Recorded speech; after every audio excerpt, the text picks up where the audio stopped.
Este perrito. Este perrito. Es el que estaba allá ahorita. Allá.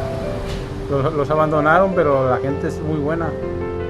Es mala gente buena que la mala que lo abandonó. Entonces, y ya llegó a su nueva casita. Es un macho.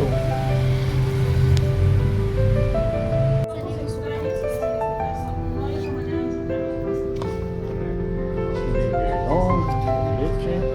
Y ella le va a preparar todo. El Benny piensa que es su mamá. Piensa que es su mamá. Ay. Miren el Benny cómo creció ya. ¿Se acuerdan del Benny? Miren, son unos changos. Ya no se llama, ya no son perritos, son changos. Uy, me vas a tumbar. Oh.